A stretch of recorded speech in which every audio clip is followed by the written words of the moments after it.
ऐसा कौन सा जीनियस हो सकता है जो एक हत्या का मामला इस तरह डिजाइन कर सके कि हर टुकड़ा परफेक्टली फिट हो जाए। यहाँ तक कि FBI एजेंट्स अपराध स्थल पर मारे जा रहे हैं। शिकारी कौन है, शिकार कौन है, और क्या संदिग्ध हत्यारा वाकई में हत्यारा है? अमेरिका के साथ FBI एजेंट्स को हमारे ग्रेजुएशन एग्जाम के लिए एक सुनसान द्वीप पर भेजा गया था। जैसे ही हमने तट पर कदम रखा, हम खुद को एक जानलेवा पहेली में फंसा हुआ पाया। हमारे कमांडिंग ऑफिसर ने बताया कि इस सुनसान द्वीप पर एक अजीब हत्या हुई है, जिसमें हत्यारा पहले ही 2 लोगों को शिकार बना चुका है। हमारा मिशन था उपलब्ध सुरागों का इस्तेमाल करके असली हत्यारे की पहचान करें। बेशक हत्यारा और पीड़ित दोनों ही हमारे कमांडिंग ऑफिसर द्वारा तैयार की गई सिमुलेशन थे। ये सुनकर सभी ने आखिरकार थोड़ी राहत की सांस ली। अगली सुबह जल्दी ही कुछ अजीब हुआ।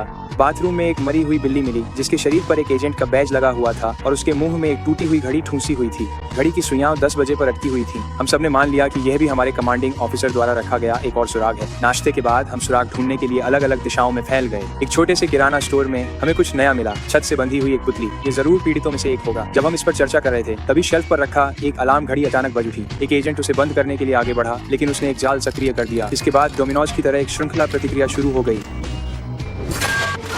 जिससे तरल नाइट्रोजन का एक कनस्तर गिर गया, जिसने उसे तुरंत पूरी तरह जमा दिया।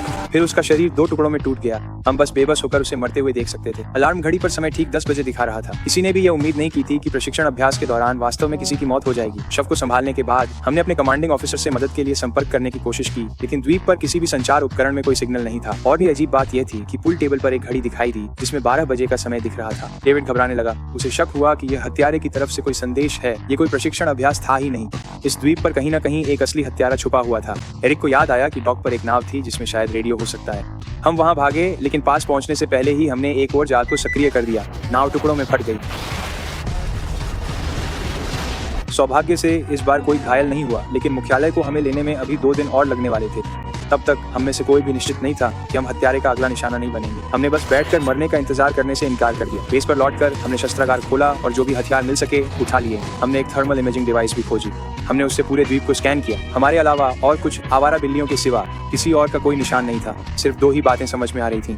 या तो हत्यारे ने सारे जाल लगाकर द्वीप छोड़ दिया था, या फिर हत्यारा हम सातों में से ही कोई था। मुख्य हॉल में वापस सभी लोग कॉफी पीते हुए केस को समझने की कोशिश कर रहे थे। हम में से ज्यादातर लोग दूसरी संभावना की ओर झुक रहे थे। किसी ने सुझाव दिया कि कमांडिंग ऑफिसर ही असली हत्यारा हो सकता है। किसी ने वास्तव में उसे द्वीप छोड़ते हुए नहीं देखा था। अगर उसने ही सब कुछ पहले से प्लान किया हो तो फिर शक डेविड पर गया। उसे आखिरी वक्त में पैराशूट से लाया गया था और बाकी 6 लोग उसे अच्छी तरह नहीं जानते थे। ठीक उसी समय बज ने अपनी बंदूक निकाली और डेविड पर तान दी।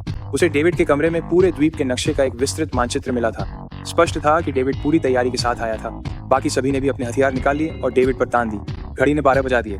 अचानक हम सभी को चक्कर सा महसूस हुआ। फिर सब कुछ काला हो गया। 5 घंटे बाद वे एक एक करके जागने लगे। किसी ने कॉफी में नशा मिला दिया था। उसने डेविड को हथकड़ी लगा दी और पूछा कि क्या वही हत्यारा है।